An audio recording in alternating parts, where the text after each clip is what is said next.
Okay, recalling number 28 on the docket, 23 CR 5359, People versus Thurl Quick. Kelsey Madden, Kevin Wharton for the people. Your Honor, Chris Braddock appearing with Mr. Quick. He's present. Okay, and we do have our court reporter for reporting. My understanding, Mr. Quick, from our conversation this morning, that you are asking to proceed pro se for purposes of sentencing. Is that correct? Yes, Your Honor. And you've gone over the advisement right to counsel prepared by the district attorney. Is that correct? Yes, ma'am. All right. Before I release Mr. Braddock and allow you to proceed pro se, I want to go over this with you on the record, okay? Ma'am.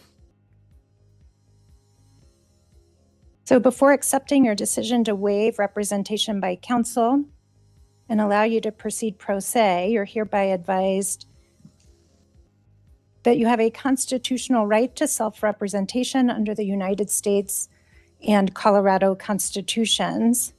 Do you understand that? Yes, Your Honor. Do you understand that you have the right to be represented throughout these proceedings? Yes, ma'am. Do you understand that if you cannot afford an attorney, one will be provided to you free of charge? And indeed, in this case, you have one free of charge. Mr. Braddock has been appointed as ADC. Is that accurate? Yes, ma'am. And you understand that? All right, guys. Today we are about to watch a courtroom moment where confidence collides headfirst with reality. The judge opens a hearing by laying out the situation clearly. The defendant is a repeat felon facing a mandatory 8-year prison sentence. But instead of relying on his lawyer, he insists he wants to represent himself. Right away, the judge senses trouble and begins warning him just how risky that decision could be. Yes, ma'am. Do you understand that I will continue his representation and his appointment of counsel if you want to be represented by counsel? Yes, ma'am, I understand that. And based on the charges for which you've been convicted, that is unlawful possession of a controlled substance with the special offender, which means that your conviction is for a drug felony 1, underlying factual basis of a drug felony 4. Do you understand that? Yes, ma'am. Do you understand because of that conviction, you're looking at a mandatory sentence to the Department of Corrections between 8 and 32 years? Yes, ma'am. To be followed by 3 years of parole, which is served after consecutive to the carceral portion of that sentence? Yes, ma'am. You understand you're looking at a fine of between $5,000 and $1 million? Yes, ma'am. And that there is a drug offender surcharge of $4,500. Do you understand that? Yes, Your Honor. There are some additional statutory fees and costs that the court may impose as well. Do you understand that? Yes, ma'am. How far did you go in school? GED. And some college, is that accurate? Yes, ma'am. I suppose I need to ask, sir, you're here for sentencing. Are you going to be prepared to proceed to sentencing? No, Your Honor, I was going to ask for time to prepare. Mr. Braddock, were you otherwise prepared for sentencing? Yes, Your Honor, I was prepared to go to sentencing today. But Mr. Quick, we haven't, I don't know if he has a copy of the PSI. I know he has reviewed it, but it has been quite some time since he has reviewed it. I want to say back in November. We originally were set for sentencing, and at that time, he wanted to retain private counsel. So the judge now walks the defendant through the harsh reality of the case, explaining the mandatory sentence, the fines, and the consequences that are already locked in by law.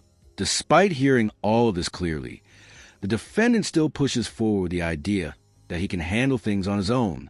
The judge keeps checking to make sure he truly understands what he's giving up by abandoning legal counsel. I do know it's been probably 2 months or so since we have spoken about the sentencing today. Okay. That's my memory as well. Mr. Quick, you had indicated that you were looking to hire counsel both for purposes of sentencing and or for purposes of filing the appeal in this case. My memory is that I indicated to you on the last court date that I would consider your last motion to continue to hire counsel for purposes of sentencing, that I was not inclined to continue the matter for entry of counsel for purposes of appeal, as that can be done at a later time. Is that your memory as well? Yes, ma'am. I suppose I need to just sort of ask bluntly, is your request to proceed pro se based on a request to continue the sentencing in this matter? Yes, ma'am. Oh, you say that one more time, Your Honor. Well, I need to know, like, Mr. No. Braddock was prepared to proceed to sentencing today. I'm not hold on. Oh, sorry. I'm not promising you that if I allow you to proceed pro se, that I will again continue your sentencing, because it has been some time. Knowing that I haven't made a determination on whether or not I will continue your sentencing, is it still your request to proceed pro se? Let me think here. Because me and Mr. Braddock, it's not what we have going on right now. It doesn't have a issue with the continuance. The issue that me and Mr. Braddock is having is we're not seeing eye to eye on motion. So this is a situation where me and him aren't able to come to an agreement. So we're having a conflict of interest. That's what brought this about today. What motions are you not seeing eye to eye on? There's a motion that we both were talking about, and we just couldn't see eye to eye on the filing of the motion. And then when it came to the private counsel, I was almost able to, I've almost been able to get private counsel, but I'm still short, Your Honor. I'm still short a few $1,000s. So that's the conflicts that we were having in the situation. Well, whether you can retain counsel or not is not a conflict between you and Mr. Braddock. So, oh no, me and Mr. Braddock was we had I want to have control over filing motions, and that's the problem that we're having. If I go pro se, then I'll be able to file the motions that we're not seeing eye to eye on. What motions are those? The motion that we weren't seeing eye to eye on was I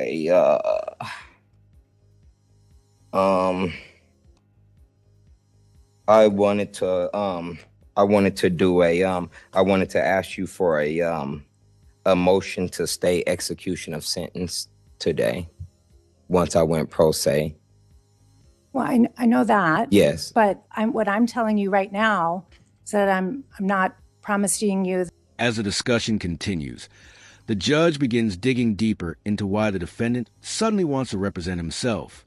It quickly becomes clear that the move isn't about legal strategy, but about control. The defendant wants to file his own motions and delay sentencing, hoping to change the outcome.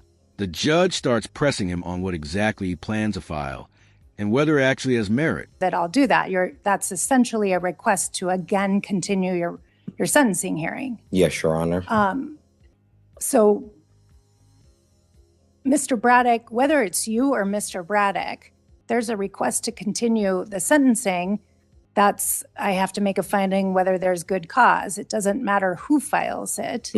So if for example, you're asserting a conflict with your current counsel that would warrant or necessitate appointment of alternate defense counsel, that's a determination I have to make on whether there's a conflict. You didn't raise that issue before. You just simply said that you wanted to proceed pro se. And I suppose my concern is you're asking to proceed pro se just so you can ask to continue. No, Your Honor. I'm asking, I'm not asking pro se just to continue. No, that's not the reason why I'm asking to go pro se. The reason why I'm asking to go pro se is because I would like to maintain all my rights to file my own motions. But what motions are you wanting to file? I was going to file the let me see here. Okay, I have a few different motions here, so, Your Honor, that I was going over. But today I was actually going to file a motion. It looks like that this motion right here, I was going to a verified amended motion for stay of execution, assertion of due process, and confrontation clause violations. Stay of execution of what? Stay of execution, assertion of due process and confrontation clause, violations. What is the due process violation that you're asserting? The due process violation that I'm asserting on this one is more dedicated towards a new trial under my constitutional rights violations. So this is more of trying to get a new headed towards a new trial with this motion. So I'm just asking time to file the motion because I'm trying to pursue getting a new trial. Okay. So you're asking to proceed pro se so that you can file a motion for new For trial? a new trial, yes, ma'am, under procedural violations and constitutional violations, yes, Your Honor. Is this the motion you've discussed with Mr. Braddock that he has declined to file should he continue to represent you? Yes, Your Honor. This is what we weren't seeing eye to eye on. Okay. So let me just make sure we're not talking about a conflict issue. Mr. Braddock, you've made a determination. Well, I don't want to put words in your mouth. What determination have you made regarding the merits of a motion for new trial? Your Honor, I have spoken briefly to Mr. Quick regarding this, and I declined to file a motion. Okay.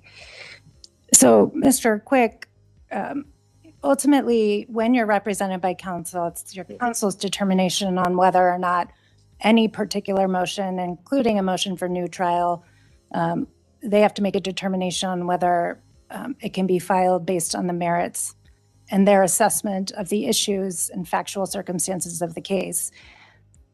A decision by a counsel not to file that motion or any sort of motion like that is a strategic decision that is within counsel's purview to make. So I would not find that there is a conflict. The defendant finally reveals his plan. He wants to file a motion for a new trial based on alleged constitutional violations. His attorney makes it clear that he refused to file that motion because it simply doesn't hold up legally.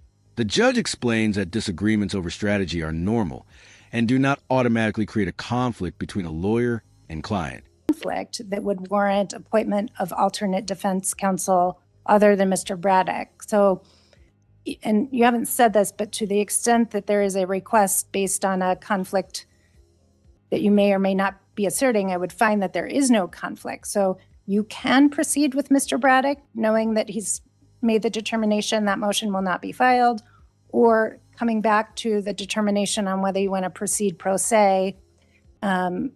Is it still your request to proceed pro se in this matter? Yes, Your Honor, I would like to proceed pro se, and I would ask if you would give me time to file my motions. Let me ask the people, any additional record on the conflict that is quasi-asserted and or record or any requests for additional findings on the request to proceed pro se? No, nothing from people. All right, based on what I've heard today and the advisement I've given, I will grant Mr. Quick's request to proceed pro se. Mr. Braddock, you are withdrawn as counsel. I'm going to sign the advisement of right to counsel indicating that I went over this with you and my ultimate findings. That Mr. Quick's decision to proceed pro se is knowing, voluntary, and intelligent. Copy of the advisement will be placed in the court record. Okay, turning to Mr. Quick's request to continue for time to file a motion for new trial, what's the people's position? At this point, I'm objecting to the motion to continue. As the court has noted, that can be filed later. At this point, there's been quite a bit of time since trial. This was in September. We had sentencing in November. There's been plenty of time to prepare for sentencing. And at this point, I'm so sorry. There's been plenty of time to proceed to prepare for sentencing. At this point, I am asking that we go forward on the sentence. Okay. I am reluctant to do this, but I'm going to grant the request to continue the sentencing in this matter. Thank you. I'm going to Your Honor. put this on a tight deadline. Mr. Quick, you have 7 days to file that motion. Yes, ma'am. Any motions. Yes, ma'am. The people have 14 days to file any response to any motions. I'm going to reset the matter for sentencing. Even after hearing the judge's repeated warnings, the defendant refuses to change course. He insists on representing himself and taking full control of the case. The judge ultimately allows it, dismissing the attorney and granting the defendant a short continuance so he can attempt to file the motions he believes will help him. Mr. Quick, you've appeared. Yes, Your Honor, I apologize for my tardiness. I had a medical family emergency. I am moving for a stay of proceedings or a continuance today. As of yesterday, I filed a lawsuit over in Arapahoe District Court. I'm still having to gain a whole lot of evidence and everything in that case, and just found out a whole lot that was going on. This is regarding misconduct over there that landed me in 24-hour lockup, 8 hours in isolation. I was roughed up, and I had to take emergency proceedings over there to get started over here. And I needed to get down here this morning and try to file emergency motions over here before the proceedings this morning. And I wasn't able to make it down here because a week and a half ago, on top of me building my case right now, my fiance was rushed into the emergency surgery with she had an umbilical hernia.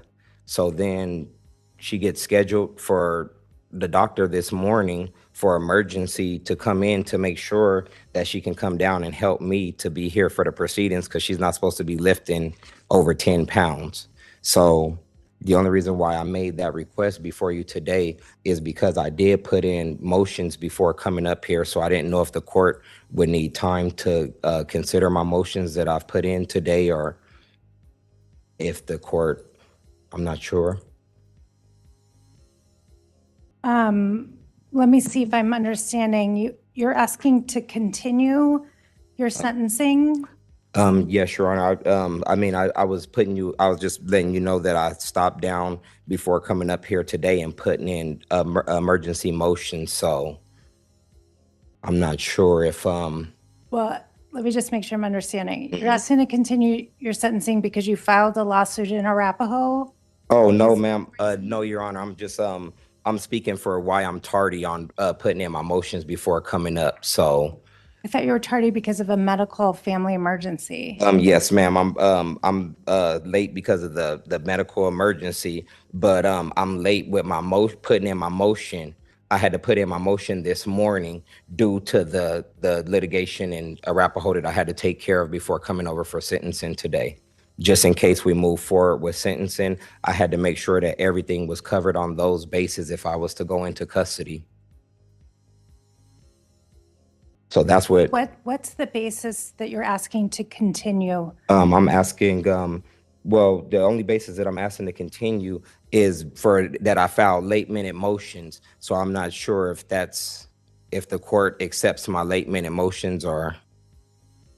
I don't know what they are, because when you file them in the clerk's office, obviously they're not immediately put into the record. Oh, okay. Yes, ma'am. See, I wasn't aware of that, Your Honor.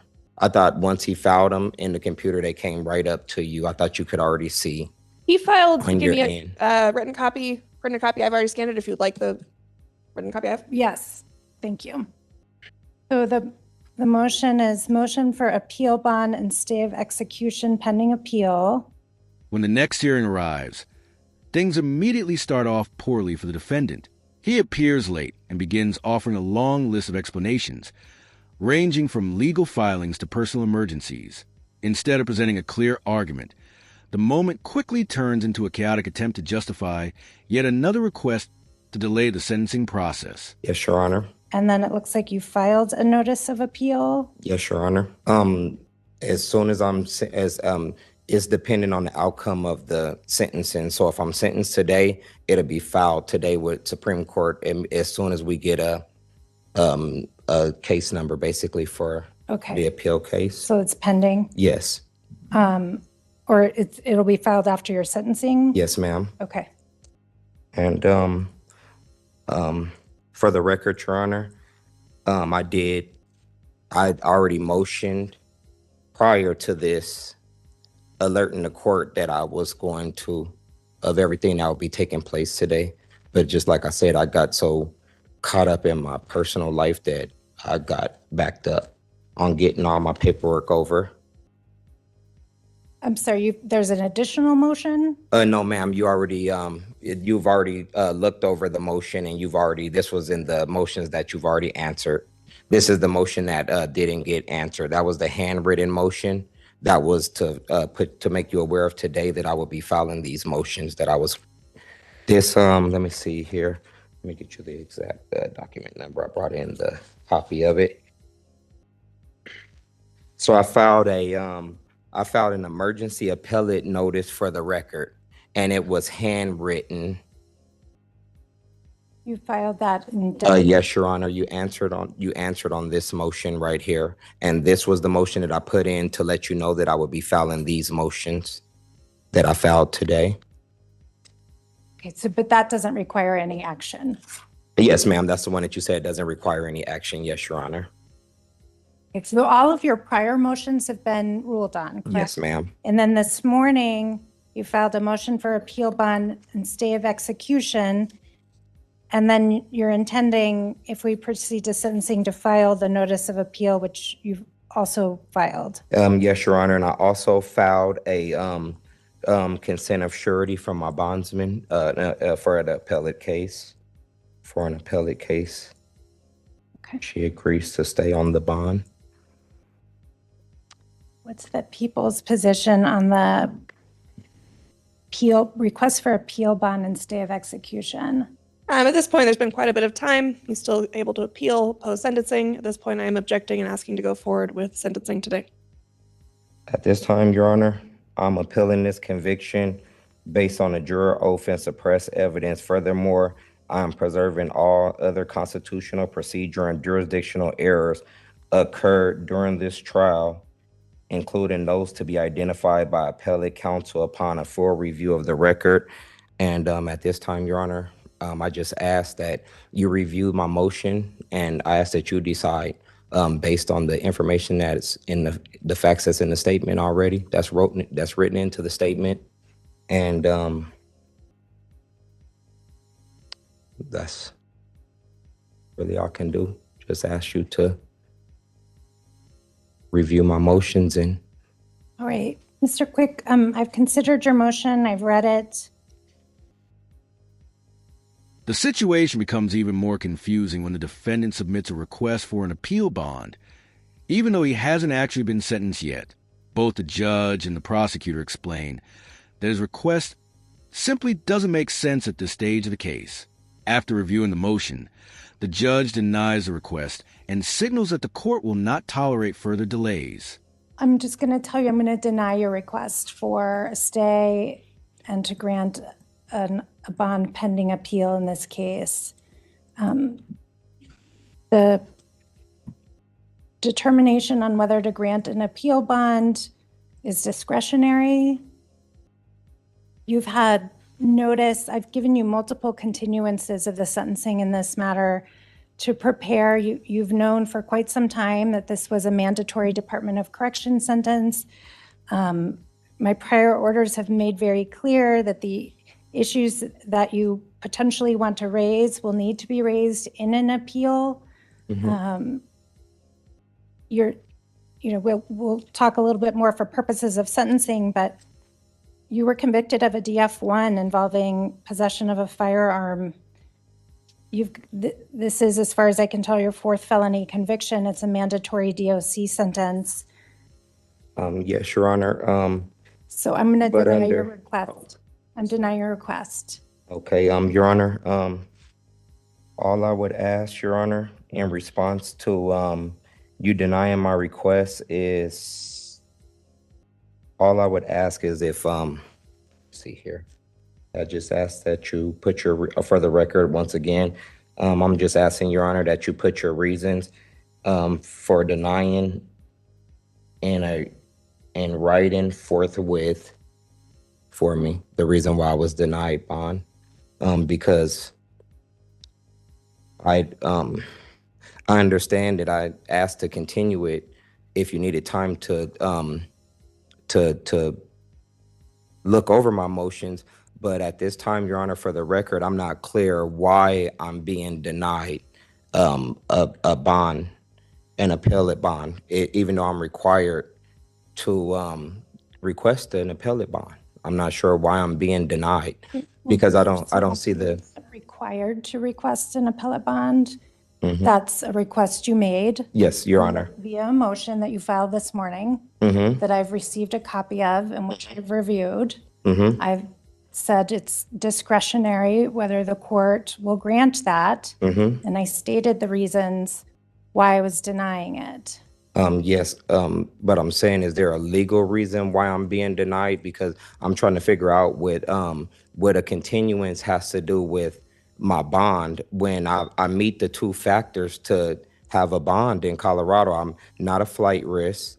I've already proven that by being free almost 3 years on my current bond.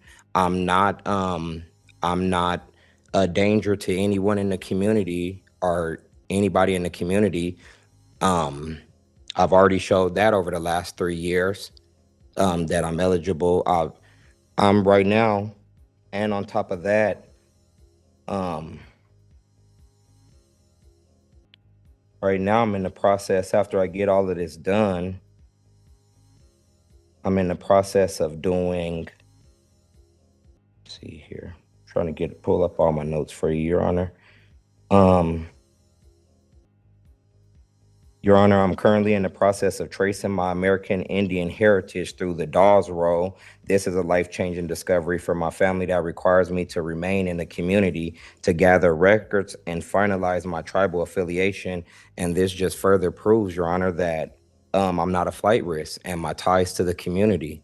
So it's not that I'm disagreeing with the decision that you're making, Your Honor. I'm just trying to get on the record an understanding of why it's being denied, because I've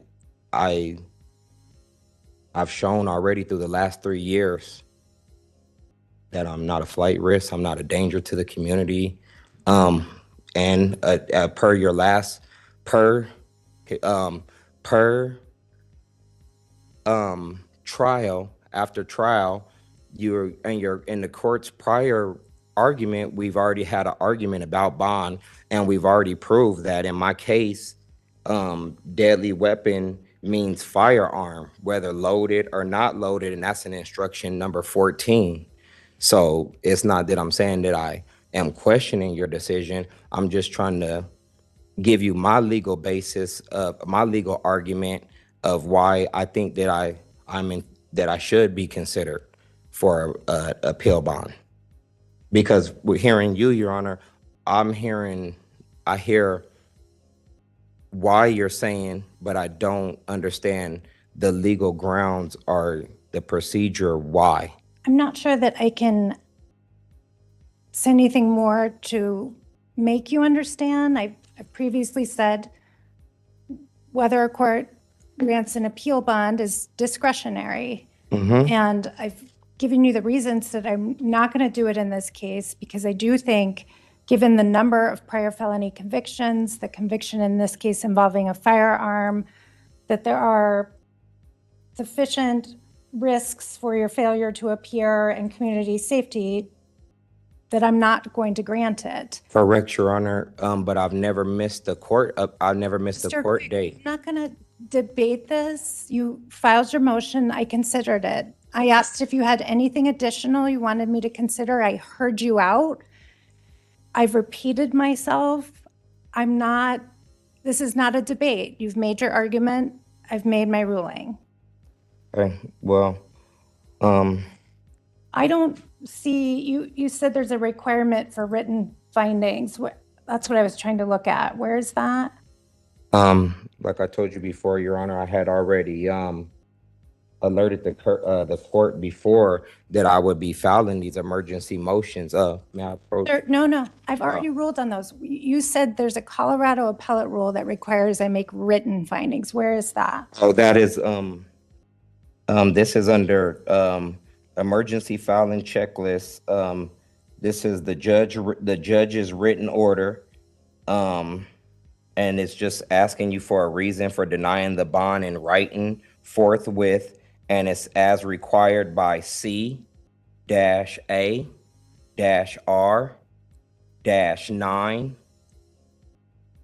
Is that a semicolon? Or Is this one?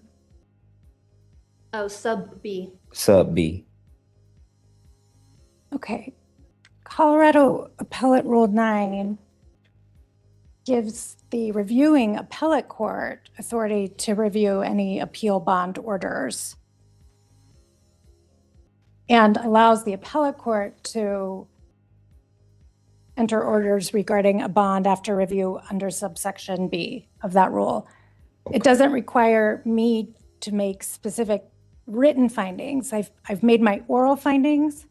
They're part of the record.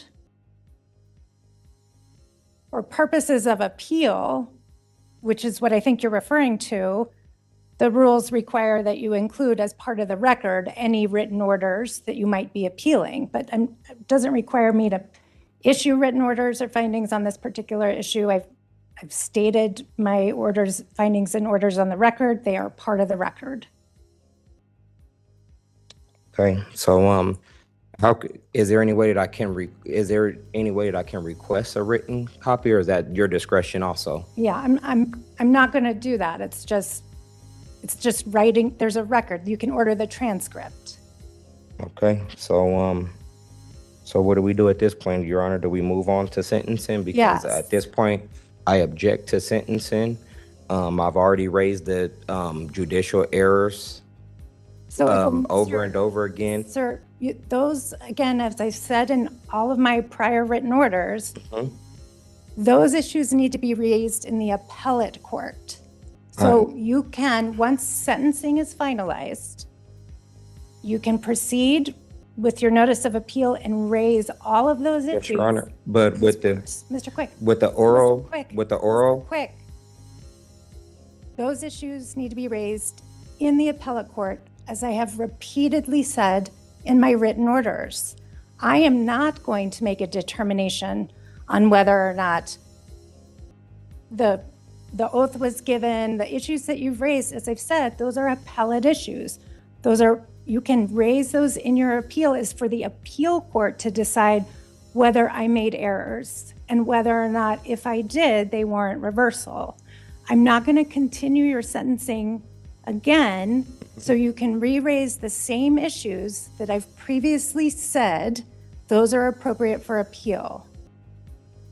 and all I'm saying at this time, Your Honor, is for the record, I object to sentencing under the jury violation would take away the court's personal jurisdiction and subject matter jurisdiction. So now that you've said what I said, what you said for the record, I'm still raising that issue on the record, that the court's jurisdiction, and I'm objecting to the sentencing, and I'm just letting you know that, and on the record for the appeal court, and request to have the public defender take over my appellate case once in custody. Okay, your record is made. Okay, are we ready for sentencing? People are ready. Now the defendant begins pushing back, arguing with the judge about the decision, and trying to convince the court that he should remain free. He claims he isn't a flight risk, and even brings up attempts to trace Native American heritage as part of his reasoning. The judge remains calm, but firmly shuts down the argument and moves the case forward. Okay, Mr. Quick. Well, let me ask, from the people, any additions or corrections to the PSI? No. Mr. Quick, any additions or corrections to the PSI?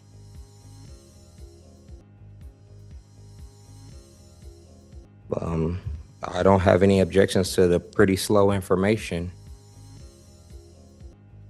The pre-sentence investigation report, any additions or corrections? Like I told you, Your Honor, I don't know anything. I don't have any objections to the pretty slow information. I don't know what are you referring to the pre-sentence investigation report as a pretty slow information? Are we talking about the same document? Oh, that was my definition, Your Honor. That's what I thought it was. That's what I thought PSI meant. That was my definition. I didn't know.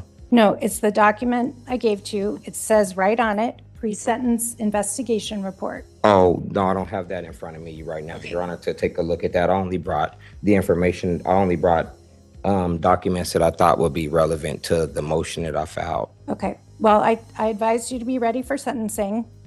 The pre-sentence investigation report is relevant for sentencing. You were previously provided a copy. Whether you brought it today or not does not matter.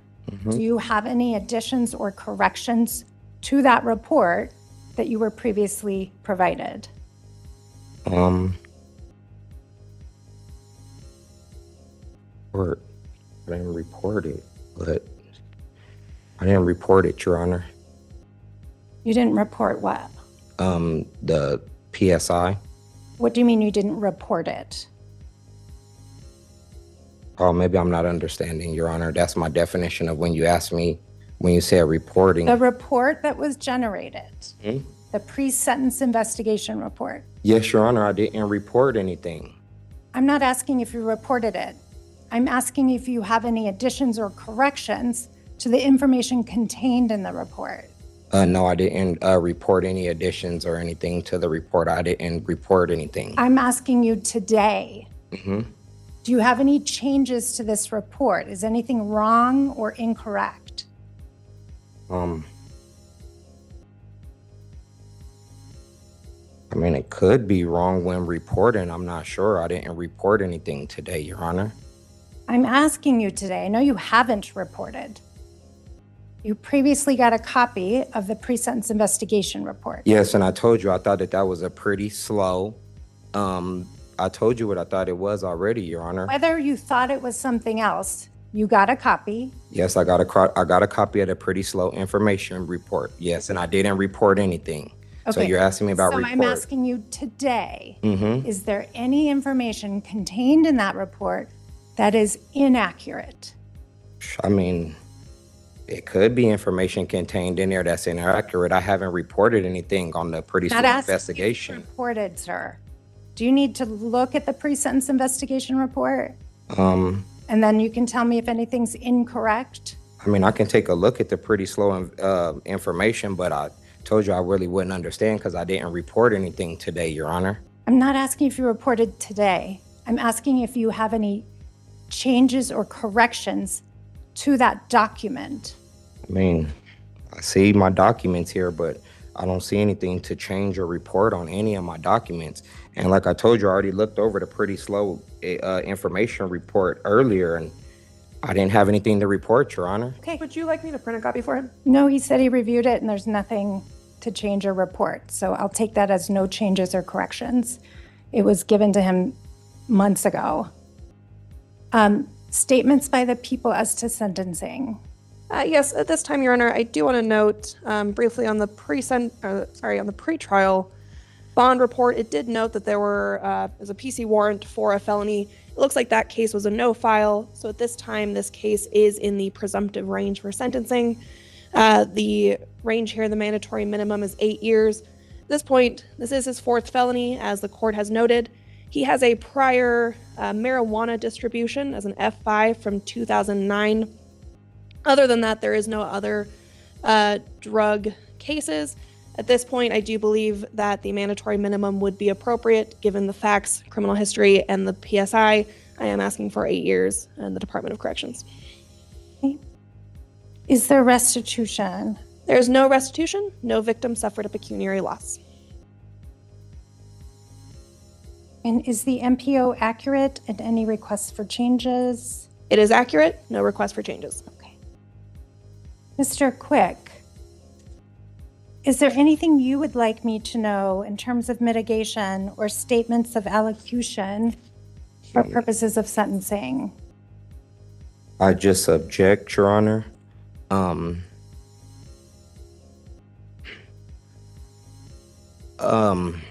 Even though that it hasn't been directly decided under Supreme Court law, but it's been looked at plenty of times, and I just still feel that it would be unfair to sentence me under where a smaller crime, a small crime was turned into a major crime. You know, that's unconstitutional, Your Honor, even though the Supreme Court hasn't answered on it, but it's still been an issue that's been raised many a times before, and to take a simple possession and then say because it was a firearm, to turn it a small possession that could have been a probationable offense or a small jail offense, and to just take it and turn it into a aggravated bigger offense. I just think that that's unconstitutional, Your Honor, and I think that that's unfair for someone who, from 2009, a marijuana conviction, and now marijuana is legal in our state, you know, and to hold me liable for something that's legal now that I wouldn't even be getting in trouble for in this day and time would be harsh on the part of the court to hold that against me, you know, for I've changed my life so much since then, even though the paperwork says from 2009, but from then my life has been changed. So Okay. I think it's harsh Okay. to take a petty offense and take an aggravating factor and just turn it into such a harsh punishment, Your Honor. And it's already been ruled, and it hasn't been answered in district court, but it's already been answered in federal court, and it's judge's discretion. So I would think that the same rules would apply in district court, that it would ultimately fall as your discretion on what you wanted to do in the situation after looking over all the What is my facts. discretion? The mandatory prison sentence. I haven't found much on it for district court besides the questions being raised about the unconstitutionality of taking a small offense and then taking an aggravating factor and then turn it into a mandatory prison sentence and turn it into a big sentence. So it's unconstitutional. And I know that in the federal court, it's judge's discretion. Like I say, I haven't found any information to back that up for the district court. Okay. Anything further, sir? No. Just like I said, Your Honor, before, I just want to, yes, I do have one more thing, Your Honor. Since we're on the record, if I could just get 1 second to just pull up my notes one more time, Your Honor. Like I said, like I explained to the court before, with all my family emergencies and everything going on, I wasn't fully prepared today. I just coming in because I'm going to show up. I show up to answer, and I wanted you to see that I show up regardless, even if it's hard or anything, because I wanted to prove to you today that I'm not a flight risk. And but we already addressed that issue, so I'm not gonna. Are you saying you're not? Well, I've already issued the warrant for your arrest for failure to appear. If you're asking to continue the sentencing because you're not prepared to proceed to sentencing, I'll set it over, but I'm going to take you into custody on that FTA warrant. So do you want to proceed to sentencing today, and are you ready, or do you want to set it over? You said you would take me in on the FTA warrant, Your Honor. Even with my records and everything, Your Honor, there's no way around that. I mean, that's why I came in and I brought record for you and everything to show. Quick. Okay. I've already told you what your options are. If you want to continue your sentencing. Yes, ma'am. because Yes, Your you're Honor. ready, Yes, Your Honor. I'm still taking you into custody on the failure to appear warrant. So, Your Honor, how would I pose? I think what I can say. Oh my goodness, Your Honor. Do you have a bond on that one, or? Well, I had set a no bond hold. I mean, Your Honor, I just don't understand why I'm being punished once again, Your Honor, for something that was out of my hand. Your Honor, I had an emergency third. Okay. Mr. Quick. Yes, Your Honor. Filing motions in other counties, filing motions downstairs are not emergencies. Oh, no, I'm saying my fiance went in for I heard you. Yes. I have made very clear Mm-hmm. the last time we were here in all of my written orders, you need to prepare for sentencing for today. It was clear to you today. Yes, Your You Honor. were supposed to be here at 8:30. Yes, Your You Honor. waited until 10:30 Yes, to Your- find that you failed to appear. Your Honor, you know I called, Your Honor, not to cut you So off. quick, I'm not going to do. As the hearing progresses towards sentencing, the defendant continues struggling with the legal process. He insisted on handling himself. The judge asked direct questions about filings and arguments, but the defendant often appears confused about the procedures and terminology involved. What began as confidence now starts to look like a serious miscalculation. Do this. Yes, I ma'am. don't need to hear any more explanations. Okay. Can I just say, well, Your Honor, she couldn't even lift, on the doctor's order, Your Honor, she can't even lift 10 Quick, pounds. I Your am Honor. not going to readdress the failure to appear. Okay, Your Honor. Do you want to proceed to sentencing, or do you want to set your sentencing over? Let's set the sentencing over, Your Honor, so I can have me some time to get Okay, prepared. I'm going to take you into custody on the failure to appear warrant. We'll reset the matter for sentencing. I had set a no bond hold. I'm going to set bond in the amount of $25,000 cash only pending sentencing.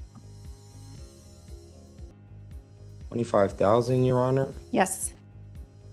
You don't think, okay, well, is it too late to move? Can we just move the sentencing in, Your Honor? You said you weren't ready, sir. I'm ready, Your Honor. I would rather just go to sentencing than to have to go through this, Your Honor. I mean, if I'm gonna have to be locked up anyways, I told you I'm prepared enough.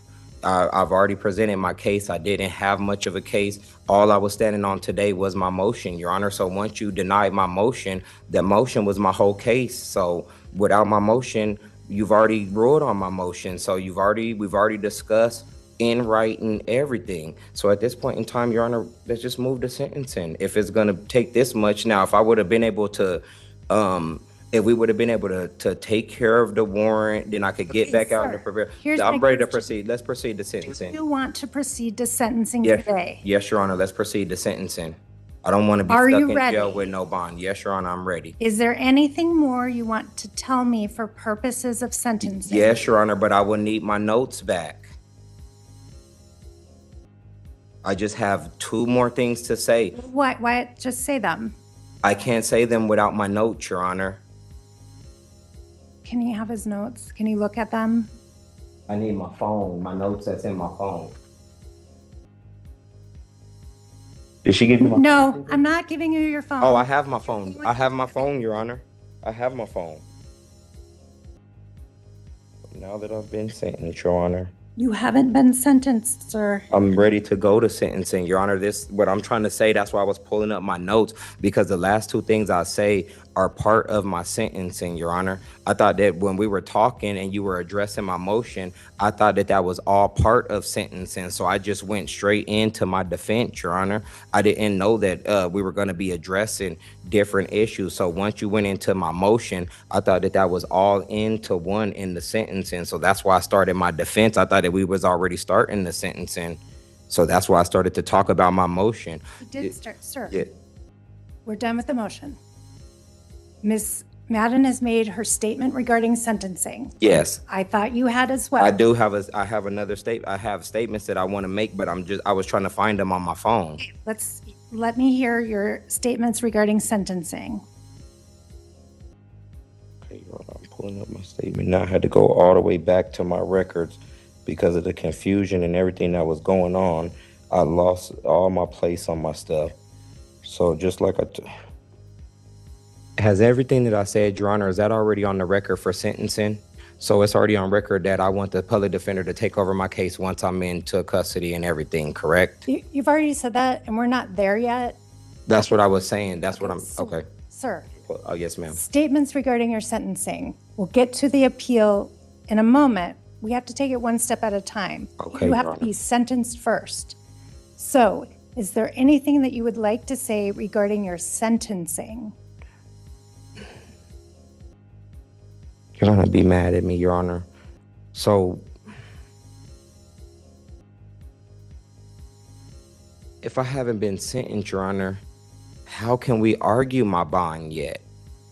How can we argue my appellate bond if I haven't been sentenced? I'm going to give you one last chance. Is there anything you would like to say regarding your sentencing?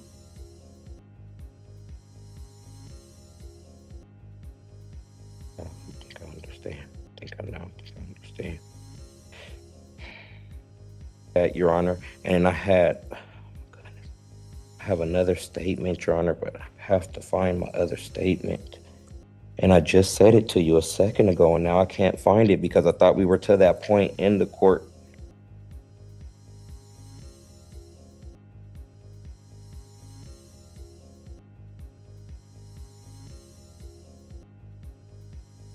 Obviously, the record in this case, the court has heard the jury trial. I think I need to clarify, I think that we may have addressed this on the record on November 11 when we clarified the counts. The PSI says convictions for counts 1 and 3. We previously clarified the conviction was for the lesser included of count 2, the DF4, and then the special offender DF1 as charged in count 1. So those are corrections to the PSI. So really I'm sentencing on count 1, the DF1, and count 2, the DF4, correct? Correct. I think, and you can correct me if I'm wrong or anyone can, but I think the count 2 needs to merge into count 1 and there's a single sentence. It does. The DF1 count 1 acts more as a sentence enhancer than anything else, Okay. but it's weird in the law. All right, the court will order that count 2, the DF4 lesser included, is merged into count 1. The sentence will be on count 1, the DF1. The sentencing range on that DF1 is between 8 and 32 years, Department of Corrections, to be followed by 3 years of mandatory parole and a possible fine of between $5,000 and $1 million.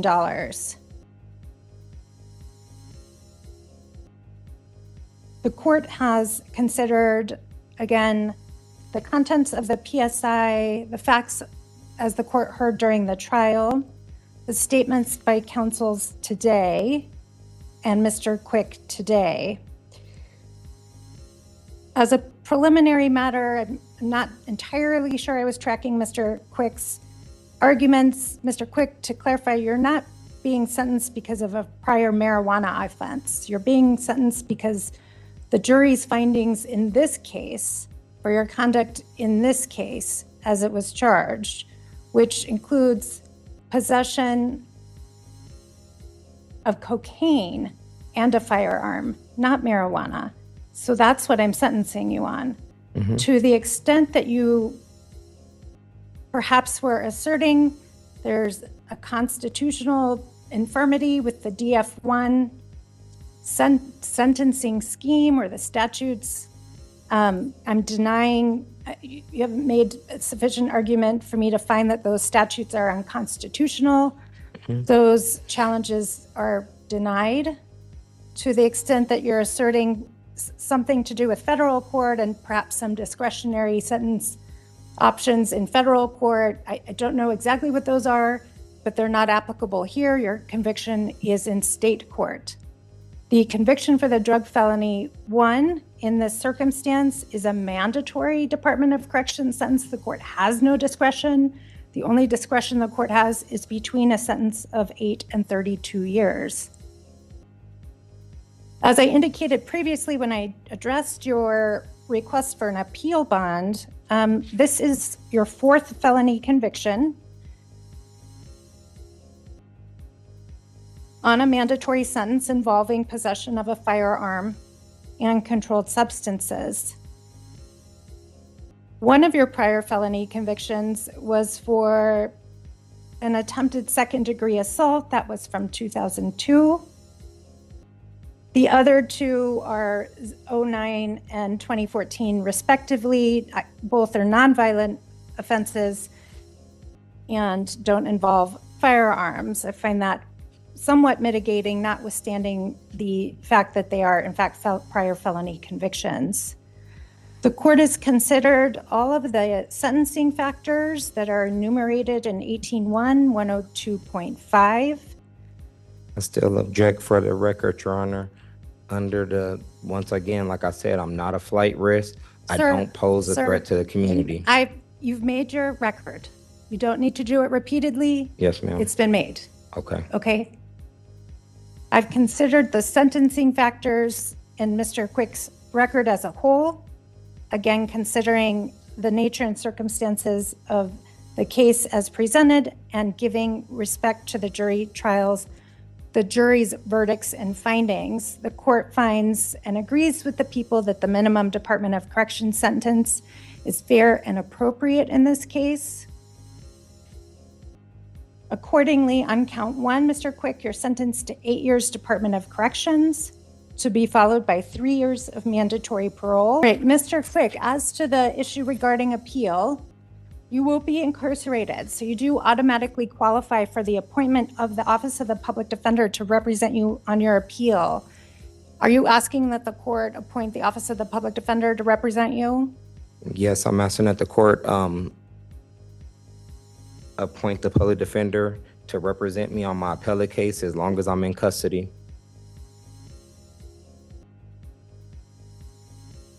All right, sir, I will so order that. I'll get a written order issued appointing the Office of the Public Defender for purposes of appeal.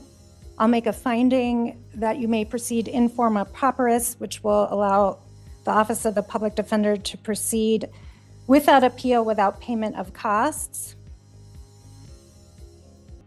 There's 49 days, sir, for you to file that notice of appeal and otherwise docket it. By appointing counsel, I would expect that your counsel will do that, and they are certainly aware of that limitation. My counsel will be taken over from the progress because it would already be filed. Additionally, sir, you have the right to seek or request reconsideration of the sentence. A motion pursuant to Rule 35B must be filed within 126 days from today if no appeal is sought. If an appeal is sought, it's 126 days or 18 weeks after your conviction is otherwise affirmed, if that is in fact what happens. I'm also going to notify you, sir, that you may spend less time incarcerated than the term that I have announced here. The actual time served will be influenced by a number of factors, including but not limited to your previous criminal activities, eligibility for earned time, for good time, your correctional education program earned time. It will be reduced by that credit for time served, and there's also a consideration it may be reduced pursuant to your community corrections eligibility. Is there anything further from the people? Nothing further. Anything further, Mr. Quick? Nothing further. Okay, I'm going to vacate the warrant. You're remanded to serve that 8-year Department of Corrections sentence. And Your Honor, when the order granting the motion to proceed in forma pauperis is filed, can we just get it sent to either myself or Ms. Roisman so that we can file the appellate packet, please? Yes, and for the record, that was Ms. Paloma Calipo with the Public Defender's Office. I'll send it to you and Ms. Roisman for your request. Right here, Thank you. from my cousin. Okay. All right, thank you, Ms. Hermosillo. We're concluded. Yeah. I'm going to set it off to the side so she can call another case. Thank you. Have a nice day. Got both your papers, bro. File them both now, bro. Ms. Madden, do you want to take these back? Yes. Okay, thank you. Hear what the public defender said, bro. Y'all, yeah, that goes to my cousin. All of it? All of it. Everything right there goes to my cousin. He said all of this. File it, bro. In the final moments, the judge reviews the defendant's criminal history and the legal requirements tied to conviction. Because the law mandates a minimum punishment, the court imposes the 8-year prison sentence. After everything that happened, the judge appoints a public defender for the appeal moving forward. If you found this courtroom breakdown interesting, make sure to like the video, subscribe to the channel, and we'll see you in the next video.